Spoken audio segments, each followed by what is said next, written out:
The night my phone wouldn't stop ringing was the night I realized love could feel exactly like drowning.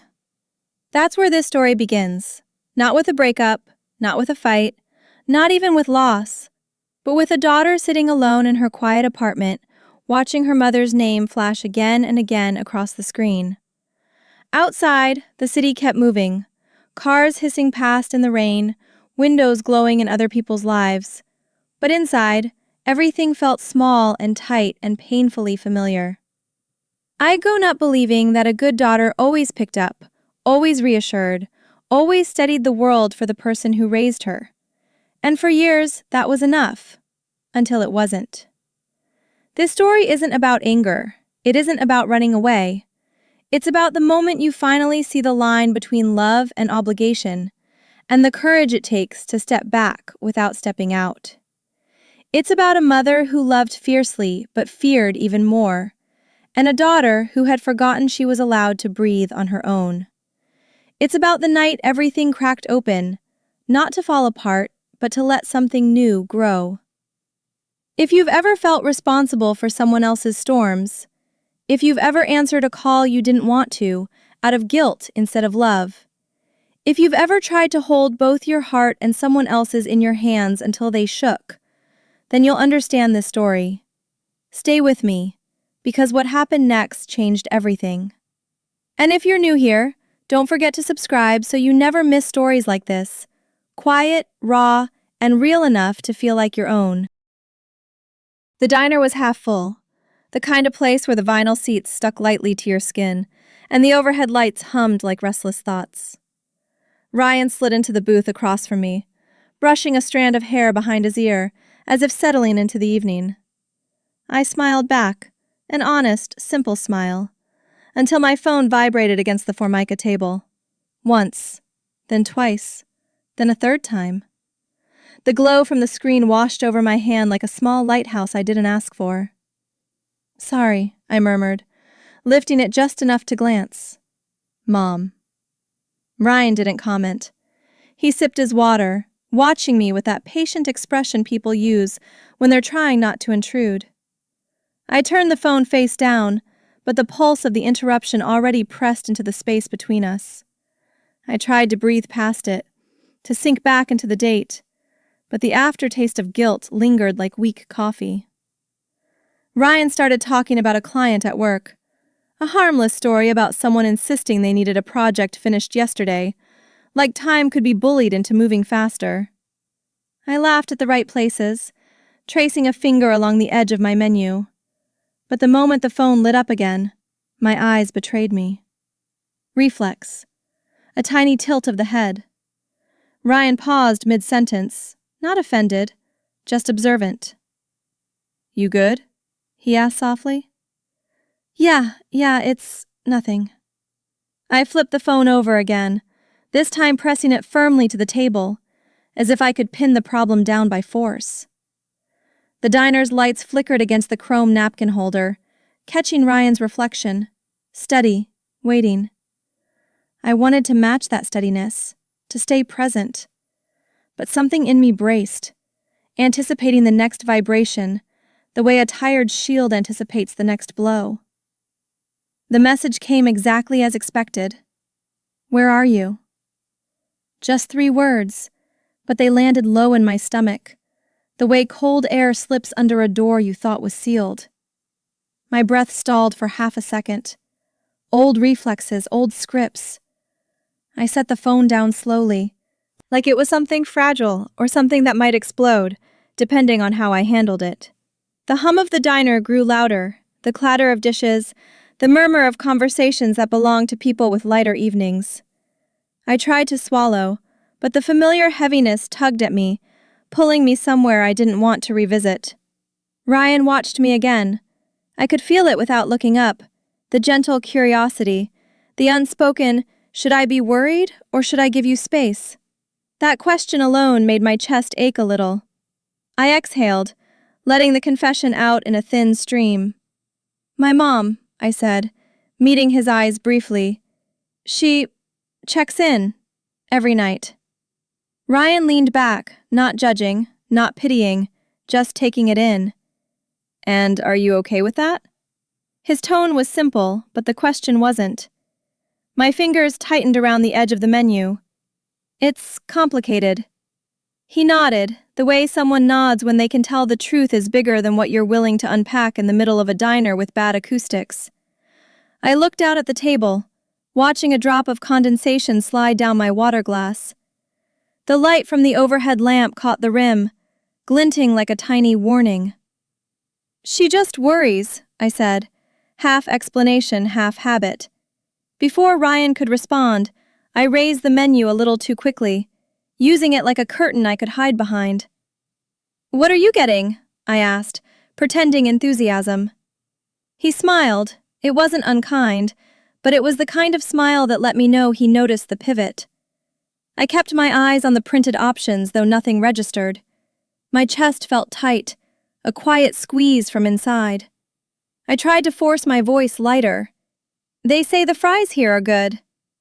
"Claire," he said softly. I didn't look up.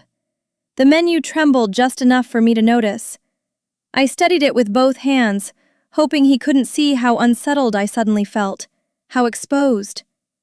The air between us shifted, like someone had nudged the table an inch off balance.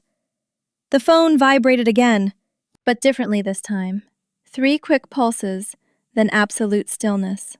The sudden silence felt intentional, as though whoever was on the other end had decided to stop knocking and simply wait for me to open the door myself. I lowered the menu, pretending I wasn't listening for more, pretending my heart hadn't just changed rhythm in my chest. Ryan watched me with that same patient calm, but inside something tightened, something familiar and unwelcome, the sense that even here, in this small booth with warm lighting and a man trying to know me, I wasn't entirely present. Someone was still reaching through the screen glow, tugging. And for a moment, the whole evening tilted. After work, I stopped by the little supermarket near my apartment, the one with the harsh lighting that somehow made the apples look too perfect. I grabbed a tub of salad and a pint of vanilla ice cream, balancing them in the crook of my arm as I headed to the self-checkout.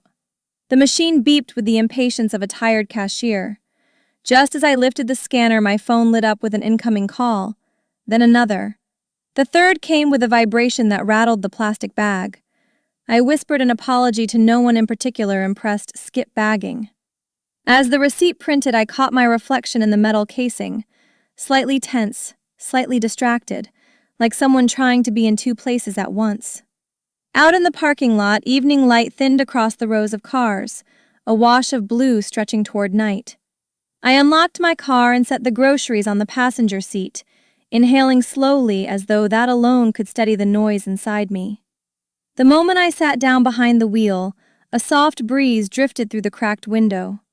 It carried that faint scent of asphalt cooling after a warm day. I opened the ice cream and ate a few spoonfuls straight from the pint, letting the sweetness press against my tongue in a way that felt almost medicinal. Just as my shoulders began to loosen, my phone buzzed sharply. "Mom, I'm worried." The words sliced right through the small bubble of calm. I closed the container, gripping the lid a second longer than necessary. No one else was around, just a cart rattling in the distance. But guilt still rose in me like someone had caught me doing something wrong. I wiped my thumb along the edge of the console, as though soothing a bruise that wasn't visible. Sitting there in the dimming light, memories drifted in without permission. I used to live with her, my mother, and every night I had to tell her when I'd be home, where I was, who I was with. She'd say she needed it to feel calm, and I learned to fill in the gaps before she asked. Back then, I thought it was normal, just a mother caring about her daughter. But even now, years later, that same reflex tugged at me, the need to reassure her, the pressure to always respond before she spiraled. I brushed a hand across my forehead, half laughing at myself, half aching at how ingrained it all still was. A memory flickered, her voice saying, "I just need to know you're safe."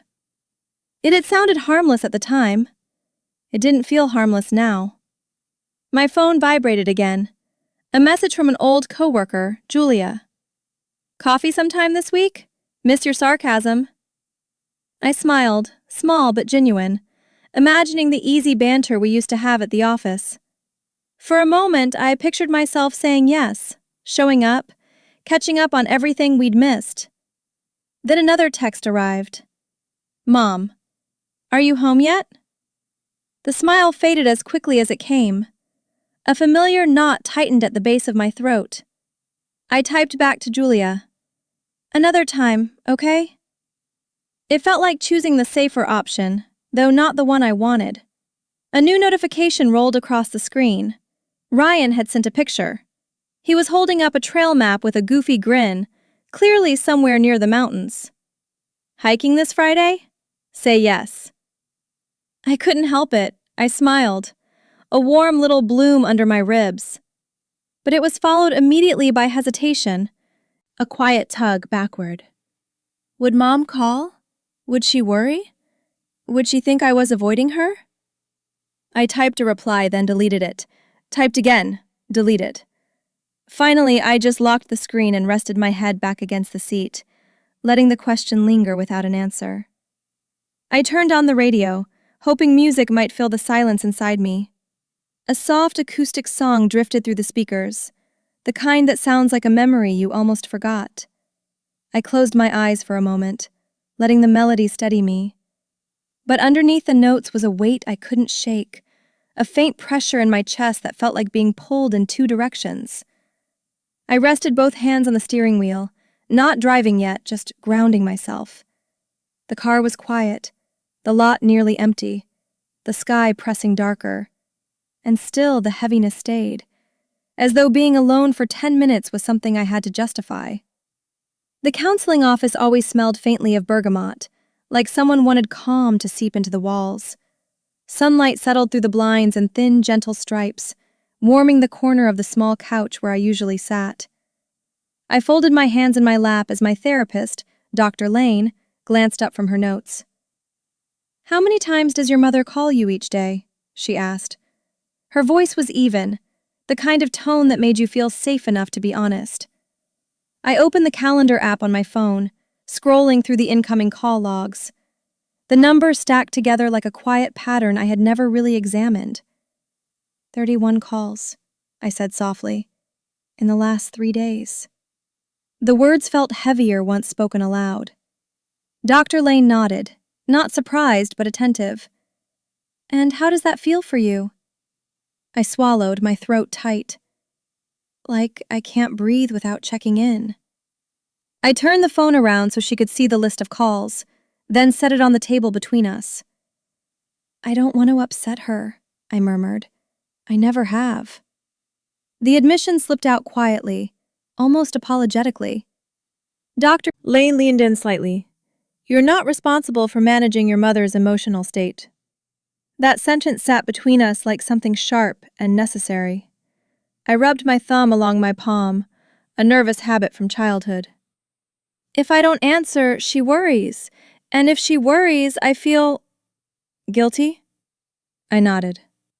The air in the room grew still, the blinds shifting just enough to scatter more sunlight onto the rug. I breathed slowly, as if learning how to inhale without bracing for something. Dr. Lane crossed her legs and watched me with a measured tenderness. What you're describing isn't affection, she said. It's fear-based bonding. The term landed like a quiet shatter inside my chest. I looked down at my hands. They had begun to tremble, faint but undeniable. It's still love, I whispered, almost offending my mother out of instinct.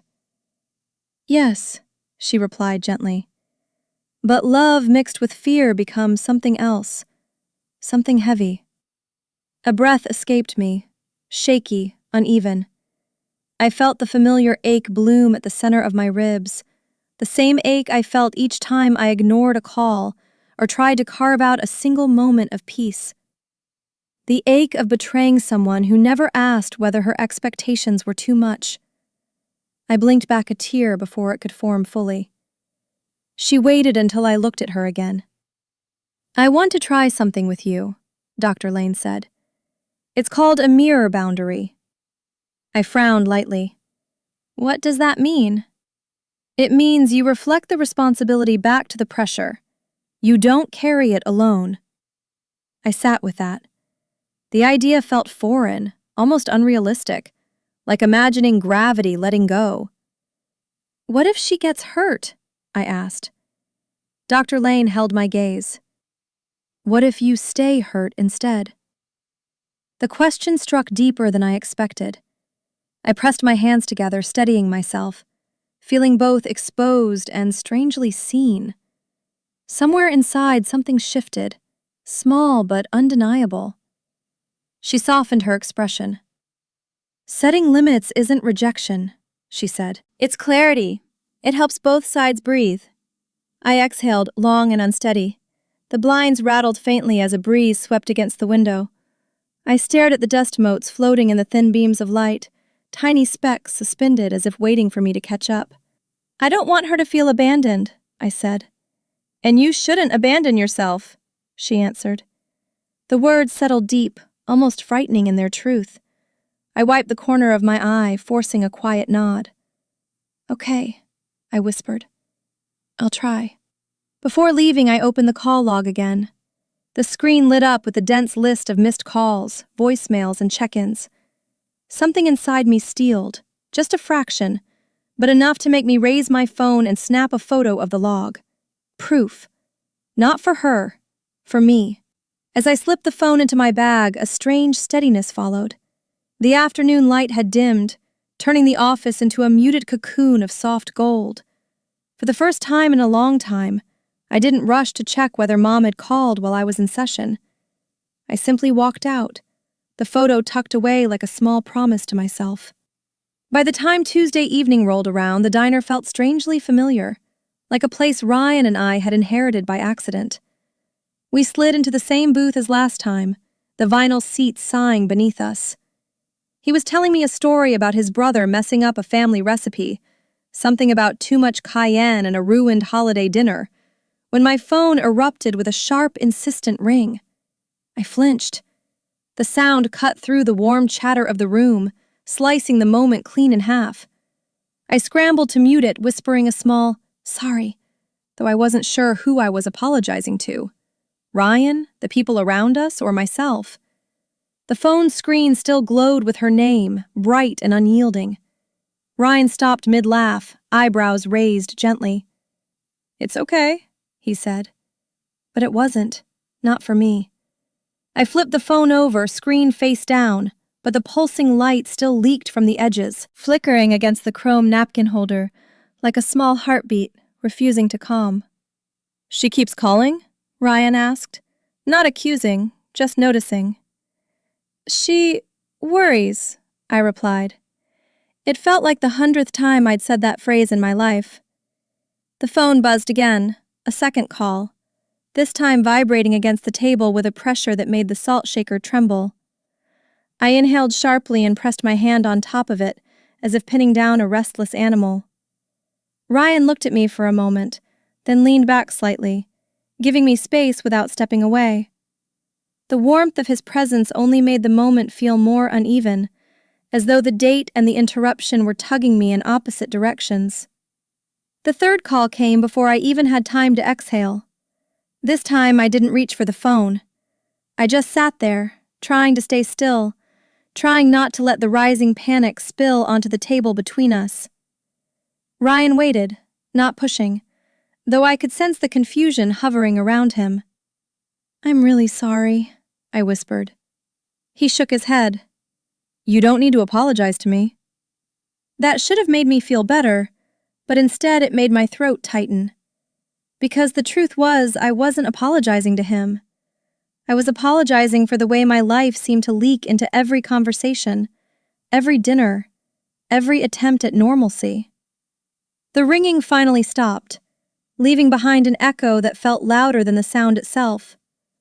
A new message appeared, the screen lighting my palm when I finally lifted the phone. Answer me. 2 words. Firm. Familiar. My stomach clenched the way it used to when I was 17 and late for curfew. I slipped the phone into my purse, pushing it down until it couldn't move anymore. My fingers lingered on the zipper, gripping it a little too hard. Ryan watched quietly. The silence between us wasn't uncomfortable. It was heavy in another way, like he could see the invisible rope tugging at me from some place I hadn't fully named aloud. "You okay?" he asked softly. I nodded, even though I didn't feel the truth of it. The rest of the meal shifted slightly off its center. Ryan tried, gently, to steer the conversation back to lighter ground. Asked about a book I was reading, told me about his coworker who had accidentally microwaved metal. But everything sounded distant, like hearing laughter through a wall. I did my best to match his energy, to smile, to listen, but inside, something thudded and thudded, a pulse I couldn't quiet. At one point, he reached across the table, brushing his fingertips near mine. "Claire," he said, his voice a tether, "you're allowed to be here." I managed a faint smile, but I could feel the strain in my jaw, the tightness in my shoulders, the effort of holding two worlds apart when they kept crashing into each other. Just when it seemed like the moment might settle, the phone vibrated again, loud enough to rattle against a fork. I didn't lift it this time. I just stared at the table, breathing slowly, waiting for it to stop. The rhythm was insistent, almost patterned, as if someone had crafted the timing on purpose. It kept going, drilling into the soft hum of the diner, then finally fell silent in a way that wasn't relief, just a pause. Ryan looked at me, then at my purse, then back again. Neither of us spoke, but I could feel the truth hovering between us. This wasn't going away on its own. By the time I pulled into my driveway, the night air had cooled enough to sting a little against my cheeks. I sat in the car for a moment, gathering myself, before finally calling her back. The line barely rang once. "Why were you ignoring me?" my mother said immediately. No greeting, just accusation folded inside worry. "I wasn't ignoring you," I answered quietly, stepping out of the car and shutting the door with a soft thud. "I was busy." "With what?" I hesitated. I didn't want to lie, but I also didn't want to invite an interrogation. "Just plans." She exhaled sharply, the kind of exhale that made me feel 9 years old again. "Next time tell me," she said. "You know how I get." "I do," I whispered, and somehow, that felt like the whole problem. I climbed the porch steps and unlocked the door, trying to keep my voice steady. "Mom, can you message me before calling next time?" Silence. 3 seconds of it. Then her voice dipped low, wounded. "So now I have to make an appointment to talk to my own daughter?" "That's not what I said." "Well, that's what it sounds like."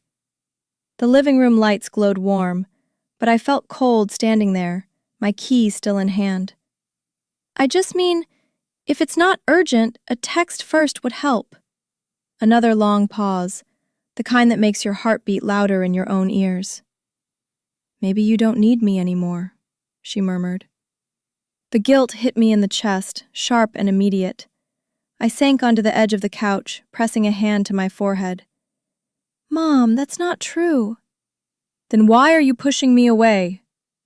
"I'm not," I said, though the tremble in my voice betrayed the exhaustion beneath it. "I just need a little space sometimes." Her breath caught. "Space from your own mother?" The words curled around me like vines, tight, entangling, familiar. I closed my eyes. Everyone needs space, even from people they love. Another silence, this one heavier. I pictured her sitting at her dining table, gripping her phone the same way she gripped certainty, hard enough to strain. "Fine," she said at last. "Do what you want." It didn't sound like permission. It sounded like punishment. I stepped outside onto the front porch, meeting air that wasn't thick with tension. The night wind brushed past my arms, colder now, carrying the scent of someone's distant laundry detergent.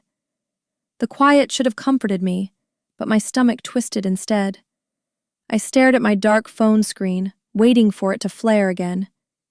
It didn't, which was somehow worse. My mother's final tone lingered in my ears, the sadness in it seeping into places inside me that had already been worn thin. I leaned against the porch railing, sighing until the breath felt like it emptied part of my chest. For a moment, I wished the world had an off switch.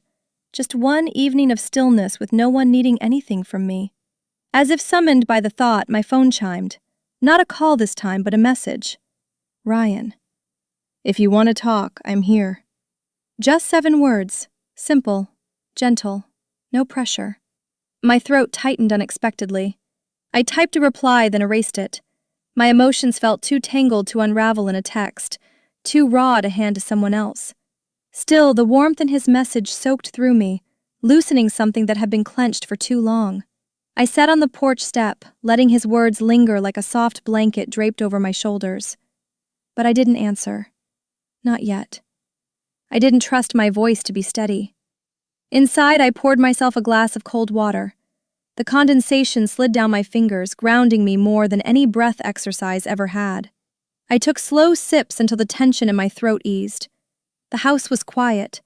No ringing, no buzzing, no demands. Just quiet. But instead of relief, what settled over me was a tired sort of ache, the kind that comes after trying too hard for too long. I set the glass on the counter and leaned forward, palms braced on cool granite, letting the silence wrap around me. For the first time, I wondered what it might feel like to live a life where love didn't require constant explanation. And the wondering itself felt like a step I wasn't sure how to take. The next afternoon, I walked the loop around the city park, the one lined with old trees whose branches bowed gently over the path. The day was cooling, the kind of soft light that made the world feel quieter than it really was. People jogged past with earbuds in, dogs darted toward whatever caught their curiosity, and for a moment I felt like a spectator drifting through someone else's normalcy. My shoes crunched lightly over gravel as I kept moving, trying to breathe in rhythm with the sway of the branches overhead. It felt good, simple, until my phone, tucked in the side pocket of my bag, lit up. I didn't need to pull it out to know who it was. The glow flickered through the mesh material, a small pulse against the rhythm I'd been trying to settle into. I slowed my steps but didn't reach for it. Not yet. Not this time. A few more yards down the path, the screen brightened again, then dimmed. I stared at the faint halo of light through the fabric, feeling the familiar tug in my chest. Half guilt, half instinct. But I kept walking. A squirrel scrambled up a tree nearby, sending a few leaves drifting down. A couple laughed behind me as their dog zigzagged across the trail. The world continued, completely unaffected by whether I picked up the phone or not. I touched the outline of the device through the bag, then let my hand drop away. It startled me, how the choice felt both terrifying and liberating at the same time. My breathing steadied, my shoulders loosened. For the first time in a long while, I didn't feel swallowed by urgency I didn't create. When I finally stopped, near a wooden bench by the water fountain, I took a moment before digging into my bag. My heartbeat quickened as I pulled the phone out. One message. You're making me scared. Just 4 words, but they pierced more sharply than anger ever could. Fear had always been her currency, her way of reaching me, her way of pulling me back into line. I closed my eyes, letting the sting settle. The breeze brushed across my face, as though urging me to inhale something other than guilt. I didn't respond, not because I didn't care, but because caring had turned into something that hollowed me out. I slipped the phone back into the bag, deeper this time, like burying an old reflex I wasn't ready to keep feeding. A golden retriever bounded past, its leash trailing behind. The owner jogged up seconds later, breathless but smiling. "Beautiful day, huh?" he said. I nodded, returning a small smile I didn't expect to have. Yeah, I said quietly. It really is. It felt good to say something simple, something true. I sat on the bench for a minute, letting the warmth of the setting sun rest on my skin. The world felt softer here, less sharp, less demanding. For once, no one needed anything from me in that moment, and for once, I didn't rush to fill the silence. My chest expanded, a careful breath that didn't hurt. I walked to the nearby kiosk and bought a cold bottle of water. The vendor handed it over with a friendly nod. I pressed the chilled plastic against my palm, grounding myself in its steadiness. I took a long drink before gently setting my phone deeper into my backpack, as if tucking away an unruly thought. The path ahead felt a little clearer, though I knew clarity didn't come in leaps, it came in inches. And maybe this was 1 inch. My footsteps softened as I moved again, my mind quieter than it had been in days. Somewhere in that stillness, something in me unclenched. Not broken, just tired of bracing. As the sun dipped lower, turning the park gold, I realized this was the first time I hadn't answered her immediately. Not out of anger, not out of rebellion, just choice. And the world hadn't collapsed. Cars still rolled past on the street outside the park, joggers still looped the path, a child still laughed near the swings. The absence of my response hadn't shattered anything except a pattern that had long gone unquestioned. I kept walking, letting the quiet follow me. It felt delicate but real, like the beginning of a muscle learning how not to flinch.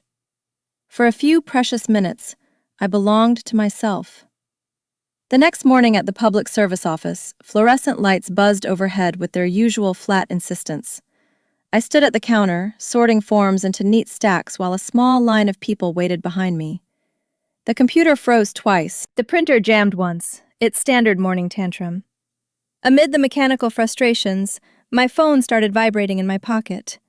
Once, twice. By the time I stepped aside to scan an ID card, it had rung 5 times. I glanced around, hoping no one noticed the persistent hum against my hip. Of course they did. The man at the front shifted impatiently, the woman behind him raising her eyebrows with practiced annoyance. "I'm sorry," I whispered, though I wasn't sure who the apology belonged to. The strangers, my mother, or myself. I muted the phone, feeling heat creep up my neck, as I tried to focus on the paperwork that suddenly looked blurrier than usual. The man I was helping cleared his throat. "Everything all right?"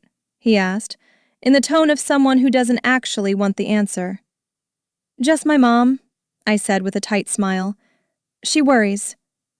It was the simplest explanation, the safest shield. My phone vibrated again even through the mute setting, a tiny, insistent tremor in my pocket. The employee working beside me shot a sympathetic look, one hand pausing mid-stamp. I wished I could shrink into the counter. Instead, I handed the finished documents back to the man and stepped away, forcing my breath steady. The fluorescent lights reflected sharply on the linoleum floor, creating a brightness that felt more like exposure than illumination. I kept walking, pretending I didn't feel every vibration echoing up my spine. I texted her, fingers tapping stiff against the screen. "I'm busy. I'll call later." Her reply came instantly. "You're always busy." I blinked hard, the familiar weight settling right at my sternum. The same old script. The same accusation hidden inside care, inside worry, inside something that felt too tangled to name cleanly. I placed the phone screen down on the counter and inhaled through my nose. The room smelled faintly of toner and hot paper, grounding me in a reality that had nothing to do with guilt or obligation. But even with all the sensory distractions, I could feel the pull, like a string tied around my ribs, tugged every time she typed something that made me fold into myself. I tried to push the air out slowly, steadying the shake in my hands. I returned to the service desk, but my fingers trembled slightly as I reached for the next form. The woman waiting noticed and offered a polite smile, not unkind, but tinged with curiosity. I forced my shoulders back, pressing them into a posture that felt steadier than I actually was. Inside, though, The old familiar sensation rose. Being 17 again. Trying not to cry when she called me home too early. Trying not to disappoint her. Trying not to breathe wrong. My phone lit up with another message. I didn't check it, but I felt it. A vibration. A weight. A reminder. I placed both hands on the counter, palms cooling against its smooth surface, grounding myself against the panic building beneath my ribs. For a moment, I wished I could step outside myself, just escape long enough to remember what calm felt like. While I was stapling a packet together, Linda from payroll appeared in the doorway, holding a sandwich and a soda. "Lunch?" she asked with an easy smile. Her kindness made something inside me soften, but I hesitated. I could feel the phone buzzing again, a steady tremor against my thigh. "I'll join another day," I said, trying to sound casual. Linda's smile dimmed a notch, not offended, just disappointed. "Okay. Rain check." I nodded, pretending the choice didn't sting. Once she left, the office felt a little too quiet despite the noise of printers and chatter. I checked my phone. 6 missed calls. My stomach tightened. I slipped the phone deeper into my pocket, as if burying the urgency could mute it. Ryan texted just as I clocked out for lunch. "I'm downstairs." I blinked at the message, surprised. When I stepped outside, the sunlight caught in my eyes, bright enough to make everything blur for a second. He stood near his car, hands in his pockets, expression softening the moment he saw me. "You okay?" he asked. I must have looked as tired as I felt.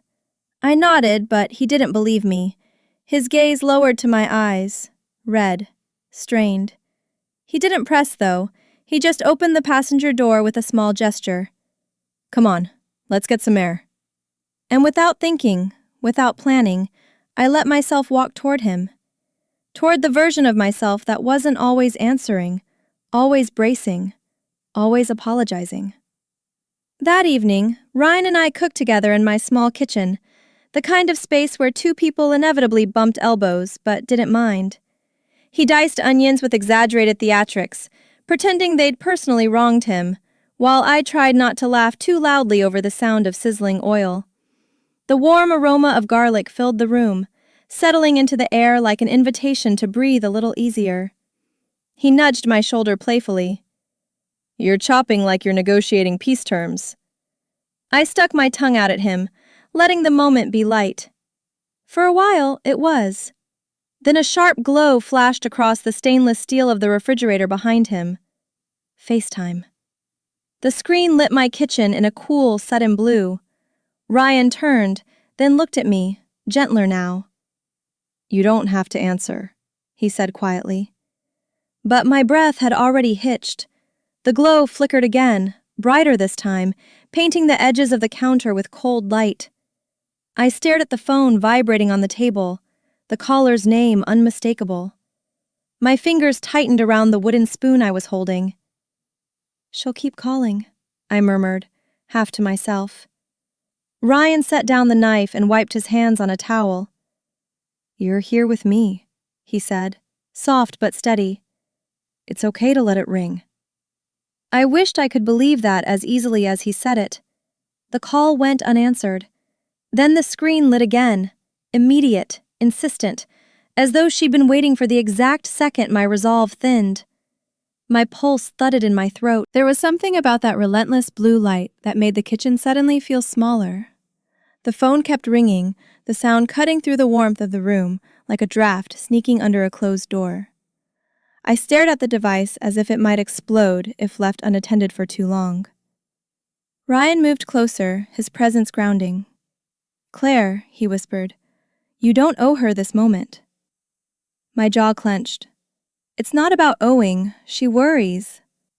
He nodded, though his eyes told me he saw more than worry at play.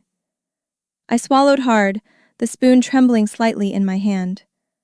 "I'm just afraid she'll think something bad happened." "Nothing bad is happening," he said. "You're just living your life." But the ringing kept slicing through the space, relentless, demanding. I hated how quickly my heart sprinted to match it. The screen flashed again. I moved toward the table almost automatically, the old reflex pulling me like gravity. But Ryan touched my arm, just lightly enough to pause me, just firmly enough to ask a question without words. I froze. The phone buzzed against the wood. Once. Twice. Then again. My breath felt shallow, tangled beneath my ribs. "Let it go, Claire," Ryan murmured. And slowly, too slowly, I pressed the red button. The call ended. For a full second, silence took shape.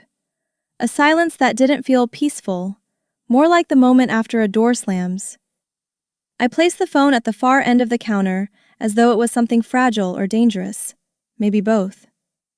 Ryan reached for my hand, intertwining our fingers carefully, like he didn't want to spook whatever courage I had just scraped together. "I'm here," he said simply. No advice, no pressure, just presence. I exhaled shakily, feeling a tremor run through me. Not fear exactly, but the aftermath of resisting something that had ruled my life for too long. We turned back to the stove, stirring the pan as if dinner could anchor the world again. But my mind was still halfway across the kitchen, waiting for the next vibration, the next demand, the next reason to feel small. The phone lit up one more time, an insistent flash that filled the ceiling with a brief wash of pale blue before fading. No ringing this time, just light. A quiet signal. A presence felt even in its silence. Ryan glanced at it, then at me. Neither of us moved. For a moment, the kitchen held its breath along with us. Then the light dimmed, leaving the room warm again, the earlier blue lingering only as a ghost in the corners. I stirred the pan slowly, trying to steady my hands. But inside, something was shifting, subtle and fragile, like a door cracked open just enough for air to finally slip through. Later that night, we ended up eating fast food in the back of Ryan's car. The trunk popped open so we could sit on the edge like teenagers hiding from curfews. The air was cool, the pavement still warm from the day. He handed me a fry, but I barely tasted it. "You're quiet," he said softly. "I'm just tired." But it wasn't the kind of tired sleep could fix. My thoughts were a knot pulled too tight, hard to undo, harder to ignore. The distant glow of streetlights cast long shadows across the parking lot, making everything feel a little heavier, a little slower. I tried taking another bite, but the food turned bland in my mouth. Ryan watched me with the kind of patience that felt almost unfamiliar. He didn't push, but his silence was an invitation I felt myself stumbling toward. I set the fries down and exhaled, long and shaky. "I know it looks ridiculous," I said, staring at my hands. "The calls, the messages, the way I freeze. I know it's too much." Ryan leaned back on his hands, the metal edge of the car catching the faint glow of a nearby street lamp. "It doesn't look ridiculous," he said. "It looks heavy." I swallowed. "I'm afraid she'll think I'm abandoning her." The words slipped out before I could censor them. Raw, vulnerable, almost embarrassing. He turned toward me fully, his expression gentle but earnest. "You're not abandoning anyone," he said. "You're living your life." I shook my head. "She won't see it that way. She never has." The admission sat between us like something fragile enough to break at the wrong touch. Ryan reached for a napkin, brushing away a few crumbs near me, an absent-minded gesture, but one that grounded me more than he knew. "My mom once called me 12 times because she thought I fell asleep in the bathtub," he said with a faint smile. "But when I told her I was busy, she apologized. She backed off." "That sounds nice," I murmured. "It was just reasonable." I let that word linger. Reasonable. I couldn't remember the last time my relationship with my mother had fit anything close to that description. My phone buzzed on the car floor and I flinched. The message preview glowed faintly. "If you're alive, call me." The words cut through me like cold metal. Ryan's smile faded when he saw my reaction. "Claire," he whispered. I reached down with trembling fingers and turned the phone off entirely. Power button held until the screen went black, the vibration gone. A strange silence followed. Not peaceful, not relieved, but a silence without demands. The night air brushed across my shoulders as if testing the space I'd just created. Ryan waited, letting me sit with it, letting me feel whatever shape this moment needed to take. My throat tightened. It's like she thinks the worst thing that could happen is me choosing something without her, I said, voice barely above a whisper. He nodded slowly. And maybe the worst thing that could happen to you is never choosing anything at all, he said. The truth stung, but it landed somewhere honest. I leaned forward, elbows on my knees, trying to breathe past the ache expanding in my chest. She means everything well, I said. But it's like I'm her lifeline. And if I cut the rope even a little, she panics. Ryan's voice stayed soft. But you're not a rope. A tear slipped down before I could stop it. I wiped it quickly, embarrassed, but Ryan didn't comment. He just leaned closer, his presence calm, steady, safe. She raised me alone, I whispered. I get why she clings, I do. I just don't want her to drown me in it. Ryan nodded, his expression tender but pained. It's okay to want both, he said. To love her and still need space to breathe. The weight of the night pressed in softly, the kind of quiet that doesn't judge but simply observes. I let my head fall gently against his shoulder. He didn't move, didn't tighten his arm around me, didn't try to fix anything. He just sat there, letting me rest, letting me unravel in the smallest, safest way. I closed my eyes, the exhaustion settling into my bones. Deep, familiar, heavy. For once, no buzzing phone interrupted, no urgent message clawed at my attention. Just stillness, just breath, and the quiet realization that something had to change, because I couldn't keep living inside someone else's fear. The next morning, sunlight leaked through the blinds in sharp, thin stripes, bright enough to make me squint when I reached for my phone. It had been off all night, an unintentional rebellion. But when the screen lit up again, the brightness felt almost startling. The missed calls filled the display in a long, unbroken list. I didn't tap on any of them. Instead, I just stared at the glow itself. The way it seemed less like concern and more like a summons, a demand. The room was quiet, the heater humming a low, steady rhythm at my feet. But the screen's light cut through the calm like a flare. I sat at the edge of the bed, phone in hand, trying to steady the swirl in my chest. It was strange how something so familiar could suddenly look different, like I was seeing it with new eyes, or maybe seeing myself with new honesty. I let the calls roll through my mind. Every ring, every buzz, every message laced with urgency I'd learned to inhale. But now the light from the phone felt harsher. Not worried, not fragile, just expectant. A silent declaration. You owe me your availability. My shoulders slumped. A tiredness spread through me. Not the kind fixed by rest, but the kind created by years of being pulled into someone else's need. I pressed the phone to my knee and watched the faint glow reflect off my skin. It reminded me of standing in a doorway with the porch light behind me, not sure whether I was meant to leave or meant to stay. I hated how familiar the feeling was. A new voicemail notification blinked at the top of the screen. I tapped it reluctantly, holding the phone away from my ear like it might sting. Her voice came through, cracked, shaky, thick with an emotion that hovered somewhere between accusation and sadness. "What did I do wrong?" she sobbed. "Why are you punishing me?" My stomach knotted. The guilt rose instinctively, climbing up my throat with its old, practiced grip. I paused the message before it finished, unable to take in another breath of her hurt. For a long moment, the room felt like it was swaying gently, like I was balancing on an edge, one I'd stood on for years without ever naming. I walked into the living room, needing space to think. The heater clicked softly as it pushed warm air into the apartment, its sound almost comforting. I lowered myself onto the rug, letting my fingers trail through the fibers like I used to when grounding myself in childhood. How many years had I spent trying to decode her emotions? How many nights had I rehearsed explanations, apologies, reassurances? I squeezed my eyes shut.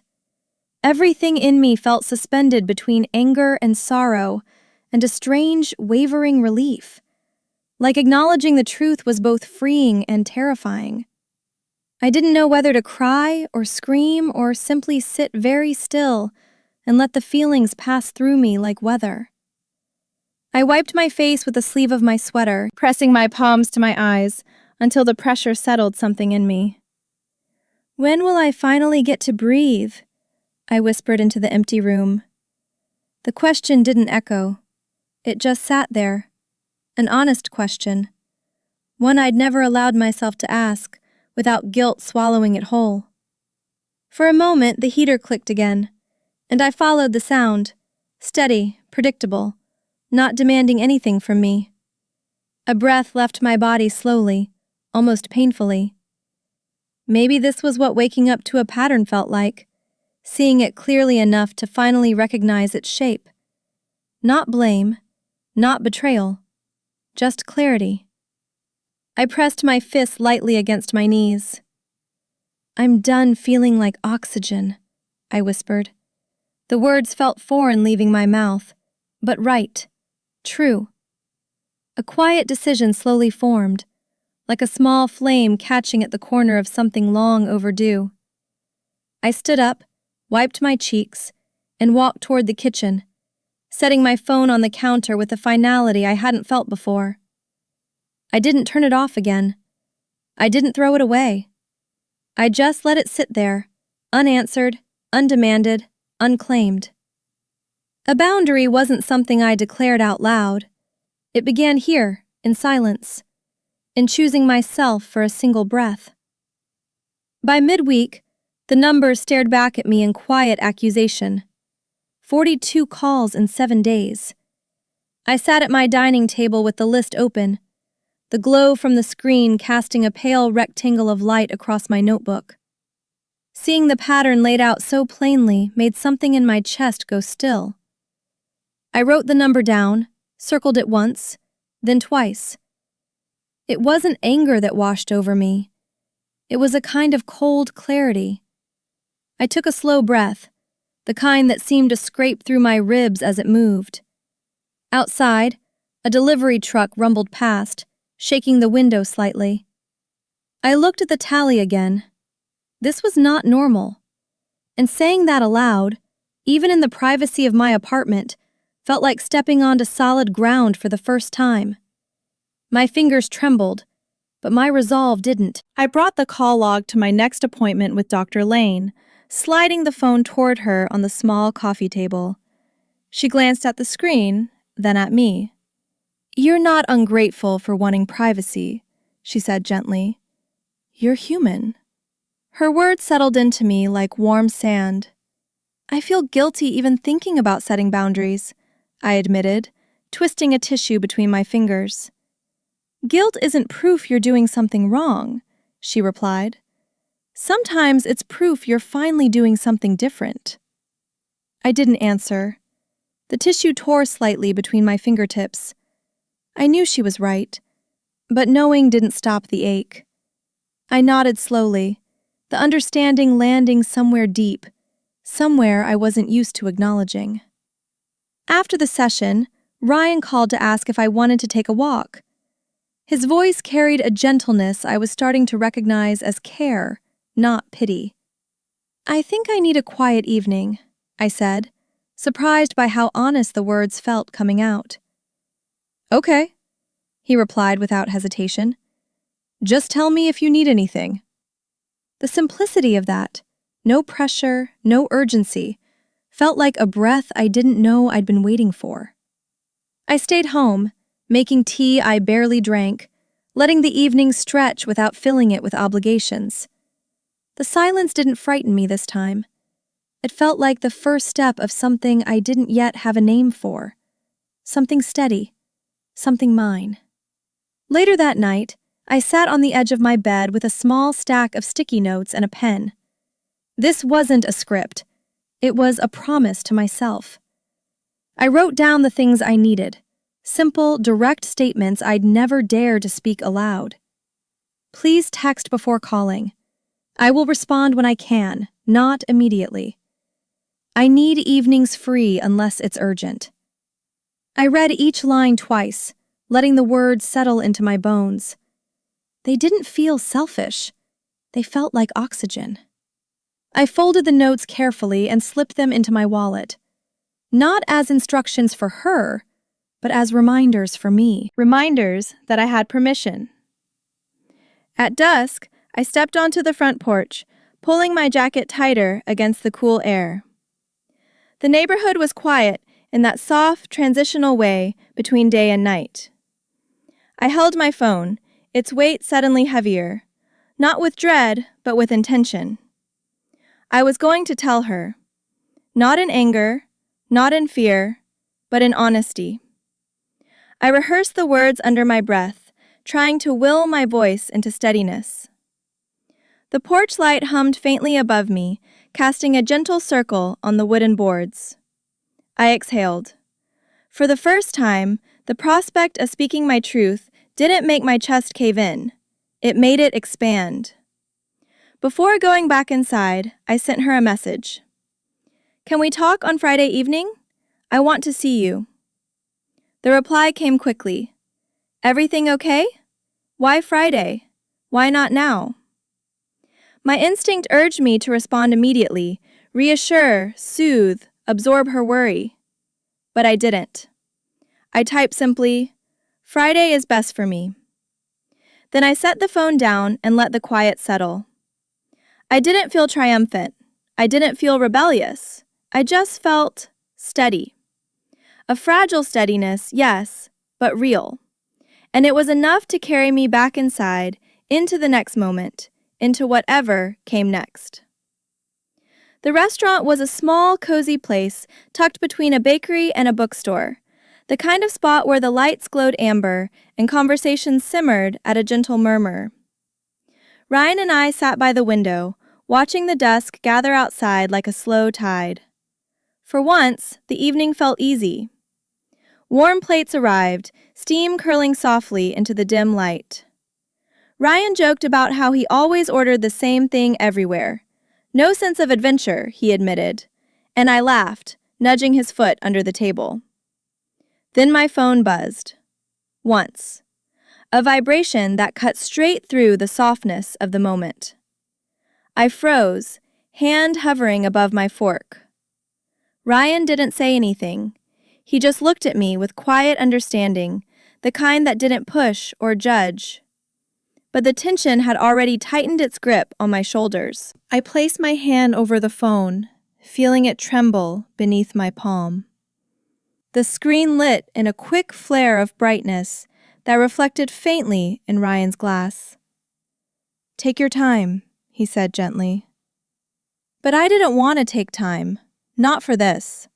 The phone buzzed again, a second call coming through without pause, the insistence of it tapping at my nerves. I kept my hand still, pressing lightly, as if the pressure could silence the anxiety rising in my chest. Ryan reached across the table, brushing his fingers against my wrist. A grounding gesture, not pulling me, just steadying. I exhaled slowly, the air catching halfway. The buzzing continued for several long seconds before tapering off. My heart didn't. The phone vibrated again, short, urgent. A third call. My breath stuttered. The restaurant around us blurred for a moment, as though the world narrowed to the size of the device beneath my hand. Claire, Ryan murmured, voice low. You're allowed to let it ring. Allowed. The words struck something inside me. I wasn't sure if I believed it, but I wanted to. I drew my hand back, fingers trembling slightly, and placed them on my lap instead. The phone continued to ring, each pulse a reminder of everything I'd carried for too long. I forced my gaze to meet Ryan's, He didn't flinch at the fear in my eyes. He just nodded, steady and sure. The call ended. A moment later, another notification appeared. A voicemail. I didn't reach for it. My heart pounded so loudly it almost drowned out the clinking of dishes and the murmur of distant conversations. I swallowed hard. She's going to think something's wrong, I whispered. Ryan leaned forward. Nothing is wrong. The certainty in his voice made my throat tighten. But she won't believe that, I said. Maybe not tonight, he agreed softly. But tonight isn't about convincing her. It's about you choosing your moment. My fingers curled around the edge of my napkin. Choosing my moment. A phrase that felt like stepping out of a pattern and onto unfamiliar ground. The server arrived with fresh bread, placing it gently between us. I nodded in thanks, though my hands were too unsteady to reach for anything. Ryan broke off a piece and set it on my plate. I inhaled slowly, forcing air into tight spaces. This feels wrong, I murmured. Or just new, he offered. I looked out the window at the street lamps flickering on one by one, the glow softening the night. I'd spent so many years responding immediately, before thinking, before breathing, before living my own life. Sitting still felt like rebellion, but also like truth. I let out a shaky breath, the kind that carried years of habit in its release. My phone stayed silent. When the buzzing didn't return, I felt an unexpected ache settle into my chest, a mixture of relief and guilt and something that resembled grief. I imagined her listening to the voicemail she'd left, waiting for me to call back. And for the first time, I didn't move. I didn't reach for the phone. I didn't rush to explain myself. I just stayed there, hands in my lap, heart racing, but still choosing the quiet. Ryan squeezed my hand under the table. I closed my eyes, letting the steadiness of that small connection hold me. The silence beneath my palm felt heavier than any sound, but I stayed with it anyway. When I got home, the apartment felt too quiet, the kind of silence that presses in from all sides. I set my bag down on the counter and stared at my phone, its blank screen reflecting a faint smudge of overhead light. I tapped the voicemail, hesitating only a second before playing it. Her voice came through immediately, fragile, cracked. Claire, I don't understand. Why are you doing this? You're hurting me. A tremor ran down my spine. I stopped the message after only a few seconds, unable to take in more. The sound of her pain hit me harder than any accusation. I pressed the phone face down on the counter and leaned both palms beside it, trying to breathe evenly. The kitchen lights buzzed faintly overhead, a sound too small to match the weight building in my chest. I walked to the bathroom, turning on the hot water until steam blurred the mirror. The warmth wrapped around me, softening the tightness in my shoulders just enough for my breath to break. I sank onto the edge of the tub, burying my face in my hands. I can't keep doing this, I whispered into the rising fog. It wasn't a dramatic declaration, just a truth that finally found its voice. A tear slipped down my cheek, then another, the kind that doesn't come with sobbing, but with years of accumulated strain. I let them fall, letting the humidity hide them. The mirror fogged over completely, erasing my reflection, as if granting me a brief escape from myself. I stayed there until the steam thinned and the ache settled into something quiet, almost manageable. When I emerged, the apartment felt cooler. I wrapped myself in a soft sweatshirt and moved through the room slowly, as though each step needed intention. My phone buzzed, just once, a message from Ryan. I'm here if you need anything. I stared at the words for a long moment, my thumb hovering above the screen without typing. I didn't want my voice to waver. I didn't want to spill my emotions too fast, too raw. But his message felt like a hand resting gently against my back, support without pressure. I typed back, "Thank you. I'm okay. Just overwhelmed." Then, after a beat, "Really okay?" He replied with a small heart and nothing else. It was exactly the restraint I needed. I headed to the freezer, pulling out the vanilla ice cream I'd bought days earlier. I opened it and took a slow spoonful, letting the cold numb my mouth and slow my thoughts. Small comforts counted. Sometimes they were all I had. I sat on the couch with the pint in my lap, the soft glow from the lamp, turning the room into something gentle and forgiving. The quiet wasn't empty tonight. It was a shelter, a pause I desperately needed. I took another spoonful, breathing through the lingering ache in my chest.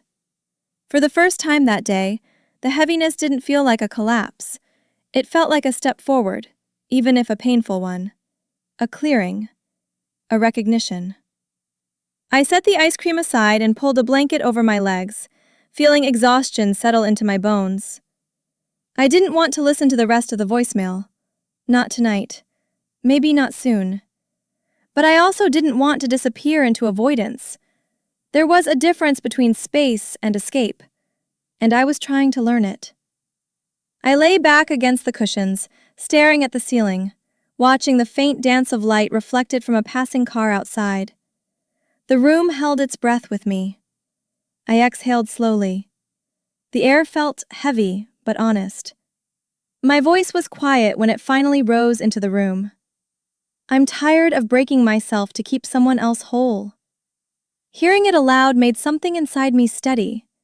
I picked up the phone again, not to answer anything, but to set it further away, on the far end of the coffee table, where the distance felt symbolic and necessary.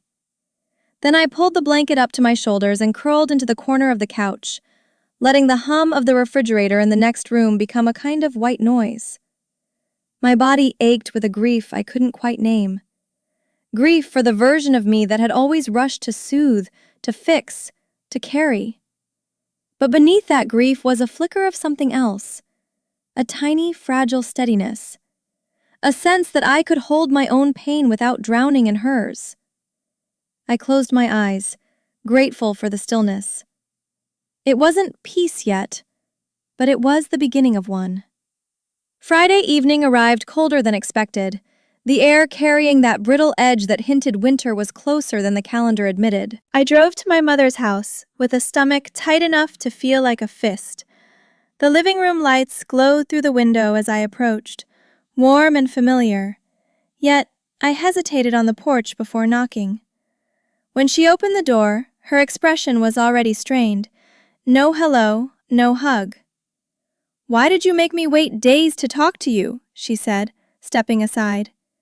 I walked into the living room, the scent of her lemon polish drifting through the space. "Mom, I wanted us to talk in person," I said gently.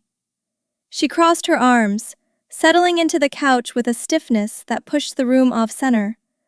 I sat across from her, grounding myself in the feel of the cushion beneath me. This was it. No more avoiding. No more reflexive apologizing. "I want to talk about how we communicate," I began carefully. Her eyebrows tightened immediately, as if bracing for a blow. "What's wrong with how we communicate?" she asked. I swallowed, measuring my words like fragile glass. "It's too much." The air in the room thickened instantly. She leaned forward, voice sharper now. "I call because I'm your mother. I need to know you're safe." "I know," I said. My tone stayed even, though my pulse quickened. "But the way it's happening now, it's overwhelming." Her jaw twitched. "So now caring is overwhelming?" I inhaled slowly, steadying myself. "It's not that you care. It's how much you need from me in every moment." Her expression flickered, hurt flashing like a match before anger smothered it. "I do what I do because I love you," she snapped, the words fired like a defense she'd rehearsed countless times. My throat tightened, but for once I didn't fold inward. "I know you love me," I said gently, "but sometimes it feels like I can't breathe." She froze, just for a heartbeat. Her eyes narrowed in confusion, maybe disbelief. "You're saying I suffocate you?" I looked down, fingers knotting together, then lifted my gaze again. "I'm saying I feel smothered by the constant calls, the messages, the urgency." The room went utterly still. The sound of a clock ticking in the hallway filled the silence between us. My mother shifted in her seat, anger softening into something more fragile. Fear, maybe. But the fragility didn't pull me backward this time.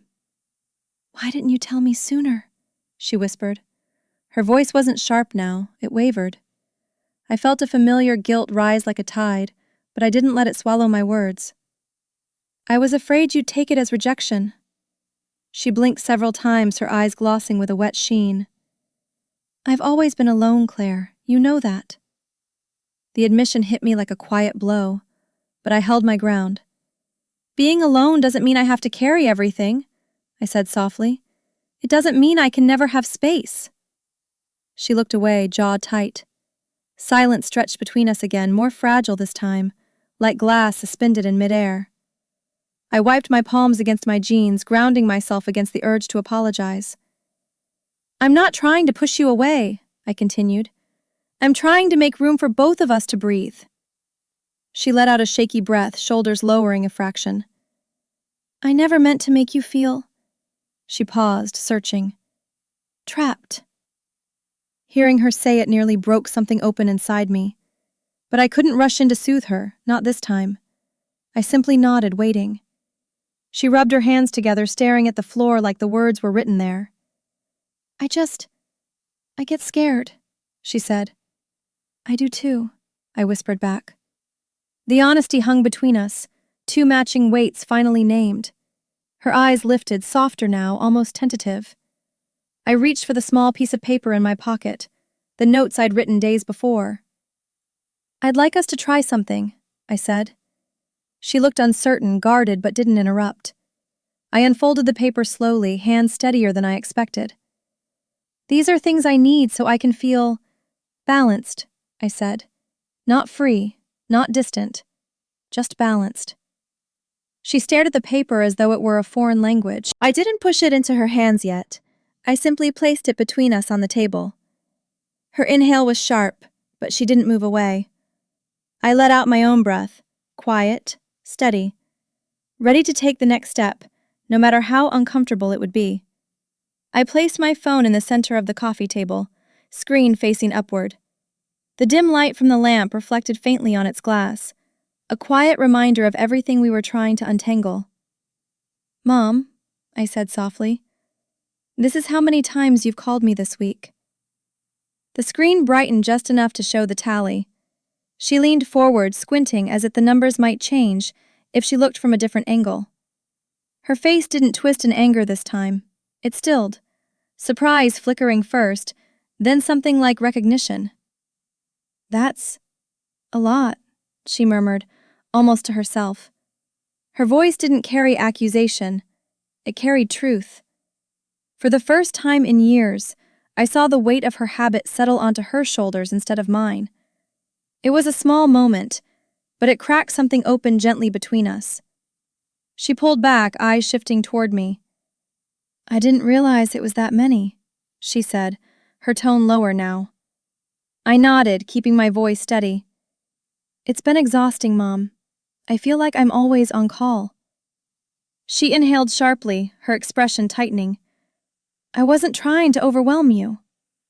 "I know, and I did. That was what made the exhaustion feel so complicated. None of this had been malicious." She rubbed her palms against her knees, a gesture I recognized from every nervous moment of my childhood. "I just didn't think," she said. "I call when I'm anxious." I breathed slowly, letting her honesty settle without rushing to fill it. Neither of us raised our voices. We didn't need to. The truth was loud enough. I picked up the small note I'd written days before and slid it toward her. "These are the things I need," I said. "To feel grounded. To feel like myself." She hesitated, fingertips brushing the edge of the paper, but not yet lifting it. Her gaze flickered to my face, searching. "You're not telling me to stop calling?" "No," I said gently. "I'm asking you to call with intention, not out of fear." Her lips parted just slightly, surprise softening her features. "I didn't know it felt like fear to you," she whispered. "It does," I admitted. "It has for a long time." She looked down at the paper again, the small creases in it mirroring the tension still lingering between us. But something in her posture shifted. A millimeter backward, but still a shift. She lifted the note carefully, her fingers tracing each line as if the words were delicate. "Text before calling," she read aloud. I nodded. "Unless it's urgent." She swallowed. "I can do that." Her voice was quiet but not resistant, more like she was trying on the idea and finding it possible. The relief that washed over me was subtle, not triumphant, just a loosening of pressure behind my ribs. "I'm not trying to shut you out," I added, keeping my voice level. "I'm trying to make space for both of us to be okay." She blinked rapidly, then set the note on her lap, smoothing its edges. For the first time, she didn't argue. She listened. It felt like sunlight reaching a cold room. She turned the phone log toward herself again. "I don't want to be the reason you feel trapped," she said quietly. Her honesty startled me enough that I had to exhale before answering. "You're not the reason," I said. "It's the pattern. And we can change patterns." Her eyes softened. "I didn't think you'd ever want space from me." I chose my words slowly. Space doesn't mean distance. It means balance. She let that sink in, her shoulders slowly lowering from the tense perch they'd held all evening. "I'm trying to understand," she murmured. And she was. That was enough, more than enough. She sat back, her gaze drifting between the note and the quiet phone on the table. The room felt different now. Still tense, still heavy, but no longer suffocating. A gentler air threaded between us. Not full understanding, not yet, but awareness. She clasped her hands together and looked at me with a small, vulnerable uncertainty. "I want to do better," she said softly. The words hit me harder than any apology could have. I nodded, my throat tight. "Thank you," I whispered. We sat there for a long moment, neither speaking, both breathing in the new shape of something fragile but real. It wasn't resolution, but it was the first step toward one. The quiet didn't last long. It rarely did with my mother. Her fingers tightened around the note, crinkling its edge as something sharper flickered across her face. "You're changing," she said, her tone suddenly brittle. "And it's because of him, isn't it? That boy." The accusation took the air out of the room. "Ryan?" I asked, steady but stunned. She nodded, lips pressed thin. "Ever since he came along, you barely have time for me. You think I don't notice?" The old instinct to defend, to soothe, surged up fast, but I caught it this time. I inhaled through the tension in my ribs. "Mom, this isn't about Ryan."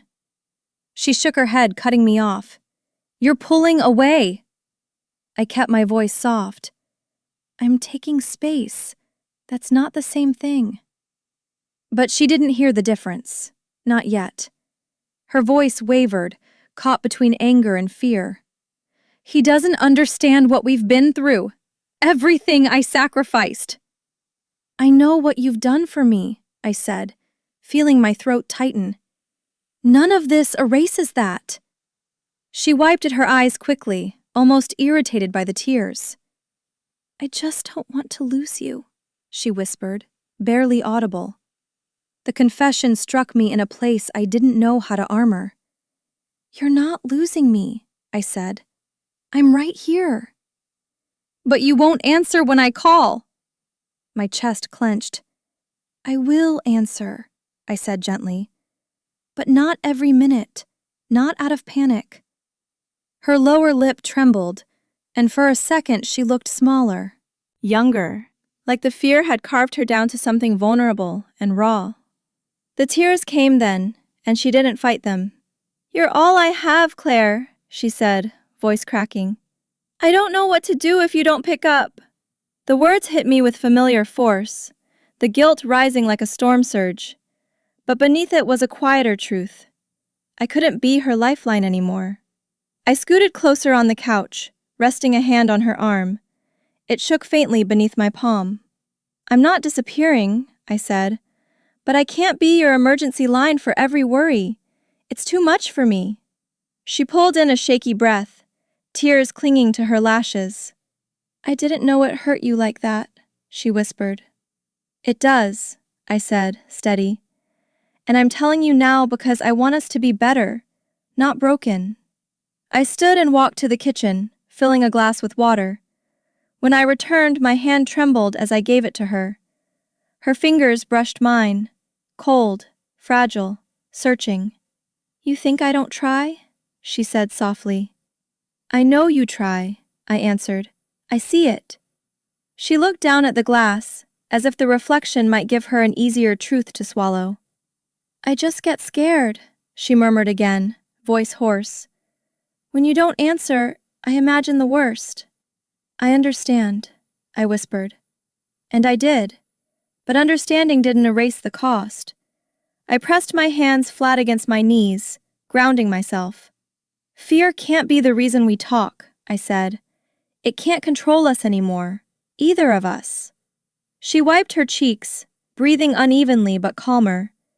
The sharp edge in her eyes softened into something more wounded than defensive. "I'm not trying to hurt you," she said quietly. "I know," I replied, "but it still hurts." She swallowed. "I don't want you to feel trapped." The sincerity in her voice softened something inside me, something I'd kept braced for years. "I want us to have a relationship that isn't built on panic," I said. "One where we choose each other, not chase each other." She looked at me long and hard, as if searching for a version of me she could recognize. "Maybe I don't know how to do that," she admitted. "We can learn," I said. "Together." Silence settled over the room again, but this time it didn't feel like tension. It felt like a pause, an exhausted, necessary breath. She stared at her hands, fingers tracing the folds of the note. "I'm willing to try," she said finally. The words were unsteady, but real. I exhaled, letting the breath loosen the tight bands around my chest. "Trying is enough," I whispered. She nodded, swallowing hard. For the first time in a long time, neither of us rushed to fill the silence with apologies or explanations. We just sat there, two women who loved each other, who'd hurt each other without meaning to, finally facing the truth with open hands instead of clenched fists. I took a slow breath and reached for the folded note again, smoothing its creases before placing it in the space between us. The lamp cast a warm circle over the table, turning the handwritten lines into something more intimate, more vulnerable than I expected. "Let's go through these one at a time," I said softly. My mother hesitated but nodded. Her hands rested in her lap, fingers interlaced tightly, a familiar posture of hers when bracing for something she didn't want to hear. I pointed to the first line. "I need you to text before calling, unless it's urgent." She frowned. "I've always just called." "I know," I said gently, "but I need a moment to breathe before responding." She absorbed that, her gaze flicking toward the ceiling as though searching for patience she wasn't used to practicing. Finally, she nodded slowly, not fully convinced, but willing. Next, I pointed to the second line. "Please don't call during work unless something is truly wrong." She let out a soft exhale, equal parts disbelief and resignation. You used to answer whenever. I used to do a lot of things that hurt me, I replied lightly, but without bitterness. Her eyes narrowed with concern. I never wanted that. I know, I whispered, but it's what happened. She pressed her lips together, the realization settling heavily across her expression. I suppose you're allowed to be busy, she murmured. Allowed. The word tugged at something tender in me. I'm not busy to avoid you, I said. I'm busy because I have my own life. She blinked twice, then nodded again, this time with something closer to understanding. Third, I continued gently, please don't call during dates or plans I've already told you about. Her eyebrows lifted, a flicker of offense flashing before something more complicated replaced it. I call because I don't know where you are, she whispered. That's why I tell you ahead of time, I said, so you don't have to worry. She looked down, twisting her fingers. But what if I still worry? You can worry, I said softly, but you can't interrupt everything because of it. Her shoulders tensed, then dropped, the smallest letting go. You really care about this boy? She asked quietly. I care about my life, I answered, and he's part of it right now. She didn't fight me on it. That alone felt like a step. I moved to the next guideline. If something is urgent, please just text the word urgent. I'll call as soon as I can. She nodded immediately at that one, almost relieved to have something concrete to hold on to. That makes sense, she said softly. Her fingers loosened around each other, her posture relaxing by a fraction. But what's urgent to you? She asked. I smiled faintly. Not feeling lonely, not being anxious, not missing me. She flushed, embarrassment clouding her features. I suppose I've used emergencies too loosely, she admitted. We both have, I said gently. The honesty between us felt raw but necessary, like air reaching a long-neglected room. The fifth line was the hardest. I need time in the evenings for myself, I said. Not to ignore you, just to rest. She looked at me for a long moment. Her gaze traced my face, lingering on the parts of me she'd known since I was small. My tired eyes, the tension in my jaw, the slight trembling she'd always chalked up to sensitivity. You look exhausted, she whispered. I am, I said. Because I've been trying to live two emotional lives, yours and mine. Her eyes glistened. She looked away quickly, wiping at her face before the tears could fall. I never meant to put so much on you. I know you didn't, I said, voice soft. But it's time we stop letting fear do the talking. When we finished reviewing the list, she set the note down carefully, almost reverently, as if it were something fragile she finally understood the weight of. She leaned back and let out a breath that sounded decades overdue. I'll try, she said. I can't promise I'll get it right every time, but I'll try. Her voice trembled, and for once the tremble didn't make me want to rush in and fix it. It made me want to breathe with her. That's all I'm asking, I replied. The room felt different then, not lighter exactly, but clearer. There was space now, space for truth, space for boundaries, space for both of us to step towards something healthier, even if we didn't yet know what it would look like. Just when it seemed like we'd reached a fragile understanding, her fingers tightened around the edge of the note again, creasing it slightly. She looked up, eyes clouding over with a familiar storm. So what happens, she said slowly, if I call you and you don't pick up? What then? The anxiety beneath her words trembled like a wire pulled too tight. I sat back, grounding my breath. Then you wait until I'm free, and I'll call you back. She shook her head, panic sharpening her features. No, I can't. I can't sit here not knowing. Mom. Her voice broke through mine, louder now. If you don't answer, I'll come to your house. I'll drive over. I have to make sure you're all right. The sentence dropped between us like a threat wrapped in fear. And I knew instantly that this was her line, the one she didn't know how to step back from. "Mom," I said gently but firmly, "you can't do that." She blinked as though I'd slapped her. "Why not? I'm your mother." The old script again, one that had shaped too much of my life. I steadied my voice. "Because showing up unannounced, that crosses into my personal space. My home is my boundary." Her expression twisted, part disbelief, part hurt. "You think I'm dangerous?" she whispered. "No," I said quickly. "But it scares me when you react out of panic instead of trust. It makes me feel like I'll never be allowed to grow up." Her eyes shimmered, confusion fighting with fear. "I don't know how to stop worrying," she admitted, voice cracking. "I know," I whispered, "but worrying can't control my life anymore." The words held steady even as my hands trembled. She stood up abruptly and walked toward the window, arms wrapped around herself as though holding together all the pieces that threatened to fall apart. "I've done everything alone," she said. "Everything. And now you're changing the rules on me." I rose slowly, keeping a respectful distance. "I'm not changing the love, Mom. I'm changing the pattern." She turned to me, eyes red. "But the pattern is what kept us together." I shook my head softly. "No, love did. Fear just filled the space between." Her breath caught, and for a moment she softened, but then the fear surged again, tightening every line on her face. "This is too much," she whispered. "I can't just sit here without knowing." I swallowed hard. "Then we'll learn another way," I said. "But you can't use fear to pull me back." My phone buzzed from inside my purse, Ryan's name on the screen. Normally, I would have jumped at the distraction, but tonight I let it ring.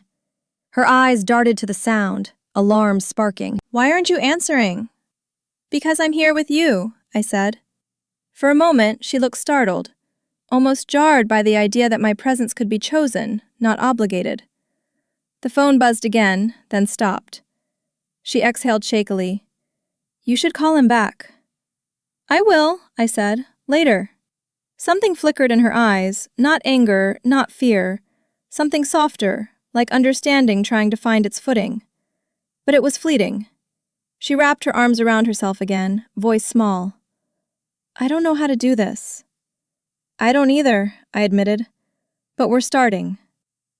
I moved toward the door, needing a breath of air to steady myself.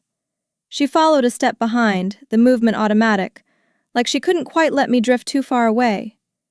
On the porch, the night felt colder than before, the air cutting lightly at my cheeks. She hovered in the doorway, hands gripping the frame. "What if I fail?" she asked quietly. "You won't," I said. "And if you do, we'll try again." Her shoulders dropped, tension easing an inch. "I'm scared," she whispered. "I am too," I replied. We stood there in the dim porch light, neither of us trying to fix the fear, just acknowledging it, naming it, letting it breathe. And somehow, that made it smaller. Not gone, but shared. I stepped down the porch steps, turning back once more. "Mom," I said softly, "I'm not choosing someone else over you. I'm choosing myself alongside you." Her eyes glistened as she nodded, a fragile acceptance settling in.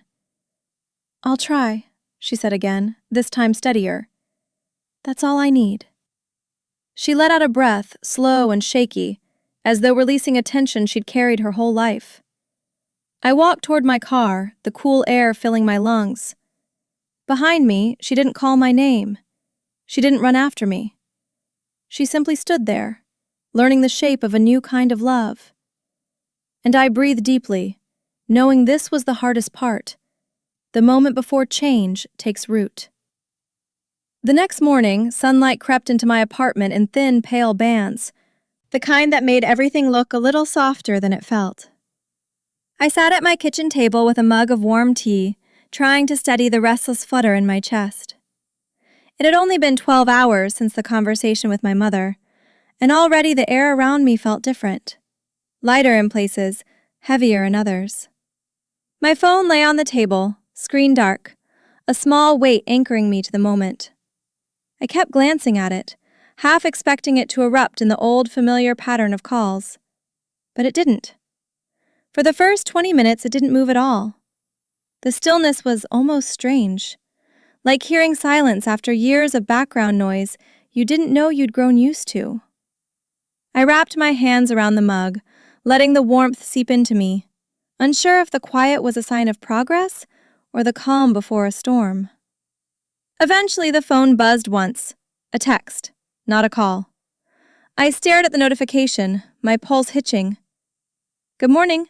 Hope you slept okay. Let me know when you're free today." Nothing frantic, nothing loaded, just a message, a gentle one. I exhaled slowly, a quiet relief blooming beneath my ribs. I typed back, "Good morning. I'm heading to work soon. I'll text you later this afternoon." The reply came quickly. "Okay." Just that. No guilt, no questions, no emotional landmines hidden between the lines. I sat back in my chair, stunned by how foreign the simplicity felt, how strangely beautiful. At work, I kept checking my phone, not out of fear, but out of habit I was trying to unlearn. There were no missed calls, no frantic messages, just a single photo she sent of her morning coffee with a small heart. It was the most harmless thing she could have chosen. My chest tightened, not with dread, but with an unfamiliar tenderness. This was her trying, her version of restraint, her way of reshaping years of instinct. I didn't respond right away. I was in a meeting, and I let myself stay in it fully, present, unfragmented. When I stepped out, I sent her a simple message. "Cute mug." She replied with another small heart. And just like that, the world didn't fall apart. Neither did I. By lunchtime, I found myself at the small park near the office, sitting on a bench with a sandwich I barely tasted. I stared at the trees swaying gently, leaves trembling in the mild breeze. For the first time in a long while, I felt unobserved, not monitored, not expected, just allowed to exist.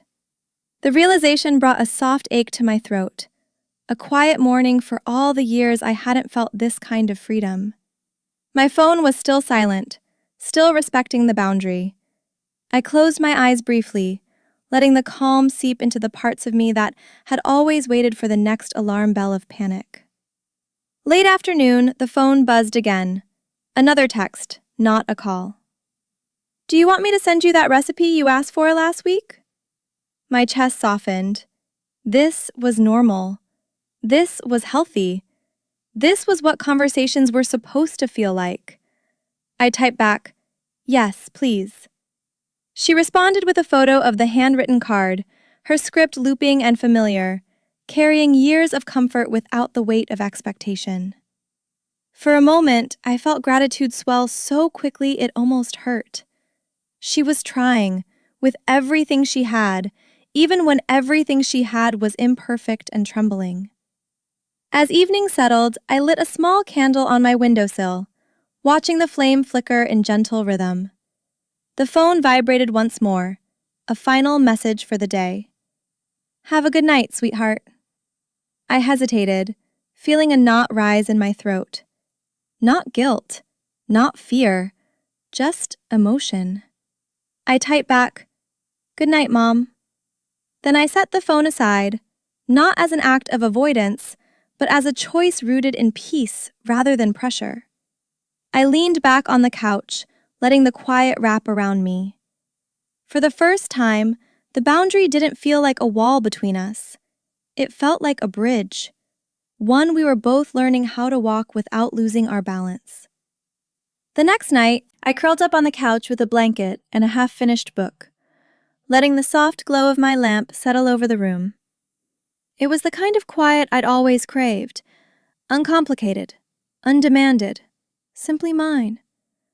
Around 8, my phone buzzed with a notification. I assumed it was Ryan, maybe asking what I wanted for dinner tomorrow. But it wasn't a text. It was a call. From her. My stomach tightened, the old reflex flaring up like a warning wound.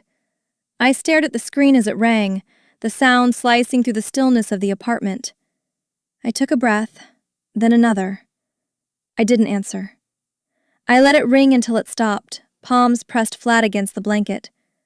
Seconds later, the screen lit again, another call, immediate, insistent. My pulse quickened. I closed my eyes, grounding myself in the rhythm of my breath. She had done so well yesterday. She had tried. And slips were part of learning. Dr. Lane's voice echoed in my mind. Still, the panic crawled up my chest, instinct stirring with every vibration. I whispered out loud, "It's okay. It's okay." More for myself than anyone else. The call kept ringing. I glanced at the clock. 8:07. Nothing about the timing screamed emergency, but the urgency of the calls, the doubling, the pattern, felt like the old world pulling at my sleeve. When the ringing stopped, my heart was still galloping. A moment later, a text arrived. "Please answer. I need to hear your voice." My breath caught. Not urgent, not specific, just need. Raw, consuming, familiar. I typed slowly. "Is everything okay?" Her reply came instantly. "I just need to talk. Please call me." The ache behind my ribs deepened. Need. That word again. The word that had shaped years of emotional contortion. I held my phone tightly, fighting the old instinct to abandon myself and rush toward her anxiety. Then I typed, "I can't call right now, but you can tell me what's going on." 3 dots pulsed on the screen, then disappeared, then pulsed again. Her message finally came. "I feel like something is happening and you're not telling me. You sound distant. You're changing." My eyes closed and a tired exhale slipped out. I typed back, "I'm not hiding anything.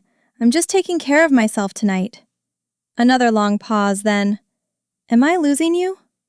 My throat tightened. It was the same question she had asked in different forms for years, sharp, emotional, demanding reassurance like oxygen. But tonight, I didn't rush to fill the silence. I let myself breathe. Then I wrote carefully, "You're not losing me, but I'm not available every moment. That's part of growing, Mom, for both of us." I hit send, my fingers trembling despite the steadiness of the words. Minutes passed without a response. The stillness stretched, pulling at me, inviting guilt to seep through the cracks. I wrapped the blanket tighter around myself, staring at the candle flickering on the coffee table. Each second felt heavy, suspended. Just as I began to worry, a new text arrived. "I'm sorry. I didn't mean to panic. I'm trying." A long, shaky breath left me. I typed back, "I know you are, and I appreciate it. Let's talk tomorrow when we're both calmer." Another pause, shorter this time. "Okay. Good night, sweetheart." My shoulders softened. I replied, "Good night." This time, when I set my phone down, the quiet felt earned, not stolen. I leaned back into the couch, exhaustion settling deep but not overwhelming. Tonight had been harder than yesterday, but it was progress, not in perfection but in honesty. She had slipped, yes, but she had listened too, and I had stood my ground without harshness or collapse. My body felt tired in the way muscles ache after starting a new exercise, sore but awake, aware of unfamiliar strength. Outside, the wind tapped softly against the window, a reminder that growth is rarely gentle, rarely convenient, but it is possible. I closed my eyes, feeling something steady unfurl inside me, small, fragile, but real. Tomorrow would come, and we would try again. The next few days passed with a quiet rhythm I wasn't used to. I'd wake up, check my phone out of habit, and find nothing alarming waiting for me. Just a simple, "Good morning," or a photo of her breakfast, or the plant she kept by the kitchen sink. No missed calls, no frantic messages, no emotional landmines disguised as check-ins. At first, it felt strange, like walking through a room where furniture had suddenly been rearranged. I kept bracing for something to fall, for a familiar panic to erupt, but it didn't. By Wednesday, I realized I could breathe without waiting for something to collapse. I sat on my balcony after work, wrapped in a blanket, watching the last streaks of sunset fade behind the buildings. For the first time in months, my mind was quiet enough that I could actually hear my thoughts instead of drowning in them. It felt like discovering a room inside myself I didn't know existed. That evening, she texted, "Can I call you later? No rush." I stared at the words, a small smile tugging at the corner of my mouth. Asking. Not assuming, not demanding. I typed back, "I'm free in an hour. Call me then." Her reply came instantly. "Okay, sweetheart." I went about my tasks, washing dishes, folding laundry, lighting a candle, without that old gnawing sense of urgency. When the call came exactly an hour later, the sound didn't make my heart spike. I answered calmly, settling onto the couch. Her face appeared on the screen, warm and uncertain. "I didn't want to bother you," she said. "You didn't," I replied, and I meant it. We talked for 20 minutes, light conversation, nothing heavy. She told me about the neighbor's noisy dog, the new recipe she tried, the show she'd been watching. I told her about work, about a funny comment Ryan made, about how I was thinking of taking up yoga again. There were no sharp edges, no guilt woven between her sentences, just two adults talking. At one point she paused, tilting her head slightly. "You seem calmer," she said. I laughed softly. "I feel calmer." She looked at me, really looked, and something unreadable flickered across her expression. Pride? Sadness? Relief? Maybe all of them at once. Before we hung up, she said quietly, "I've been trying to think before I reach for the phone." The admission caught me off guard. "That means a lot," I said. She nodded, looking down. "Some days it's harder, but I'm learning." I felt a warmth spread through me, slow, steady, unexpected. "I'm learning too," I said. She lifted her gaze again, her smile small but real. "You deserve space," she whispered. It was the first time she'd ever said it. Not implied, said. The words lingered in the air like something sacred, delicate enough that I feared moving might break it. After the call ended, I didn't collapse into relief or guilt. I just sat there for a long moment, staring at the black screen, feeling something inside me shift into place. A truth I'd been afraid to accept now felt undeniable. Boundaries hadn't pushed her away. They had given us room to breathe, room to exist without fear circling every conversation. I set the phone aside and wrapped the blanket tighter around myself, letting my body sink deeper into the couch. My thoughts drifted to all the years I'd mistaken closeness for constant access, love for emotional obligation. This calm, respectful distance felt far more like love than anything we'd practiced before. The wind rustled against the windows, soft and steady. I closed my eyes, resting my head back, letting the quiet settle fully around me. For the first time, I wasn't waiting for anything to break. I wasn't tracking the next crisis or rehearsing explanations in my mind. I was simply living inside a moment that felt balanced, whole, and mine. And in that stillness, a thought came, gentle but certain. Maybe this wasn't just a temporary improvement. Maybe this was the beginning of something sustainable, something real, something healthier for both of us. A future with connection instead of emotional debt. I breathed in deeply, letting the hope settle. Tomorrow would come, with its uncertainties, its small challenges, but tonight the boundary held, and that was enough. A week later, I found myself driving to my mother's house again, but the heaviness that usually clawed at my ribs wasn't there. The road felt different, the air less charged, as though the space between us had settled into something gentler, something breathable. When I arrived, she opened the door with a small, warm smile. Not the frantic kind, not the searching kind, just warm. "Come in," she said softly. The house looked the same, but the atmosphere felt shifted. Quiet in a healthy way, not suffocating. We sat at the kitchen table, the afternoon light spilling across the counter in calm patches. She poured me tea and asked about my week, her voice steady, her gaze soft but not clingy. For the first time, I realized I was sitting with her because I wanted to, not because I needed to manage her feelings. That realization alone felt like opening a window after years of stale air. She reached for a small stack of printed recipes and slid them toward me across the table. "I've been collecting ones you might like," she said, "for when you have time." The phrase, "when you have time," landed gently, like a feather drifting down instead of a weight pressing in. I flipped through the pages, handwritten notes in the margins, small hearts beside ingredients she knew I loved. It wasn't the act itself that moved me, it was the restraint behind it. She could have texted them one by one, demanded my attention, filled my phone until it buzzed endlessly in my bag. But she waited. She saved them. She handed them to me like an offering, not an obligation. My throat tightened with a quiet emotion I hadn't expected. We talked for a while, about nothing monumental, but nothing heavy either.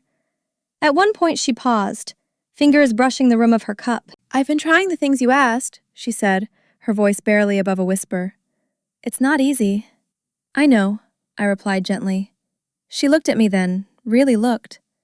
"I didn't realize how much I leaned on you," she said, "or how much it scared me to let go, even a little."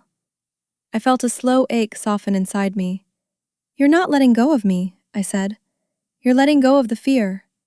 Her eyes glistened, but she didn't fall apart. She breathed through it, hands steady.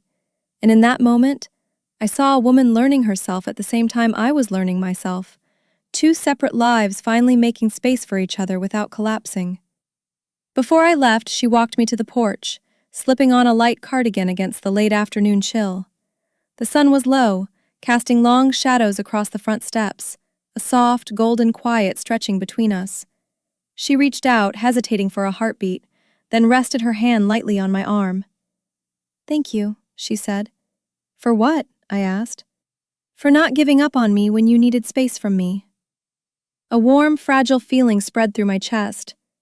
"I didn't want distance," I said. "I wanted balance." She nodded slowly, absorbing the word as though it had taken her a lifetime to understand. "Balance," she repeated softly. Then she smiled, a real smile, gentle and unburdened. "I'm learning."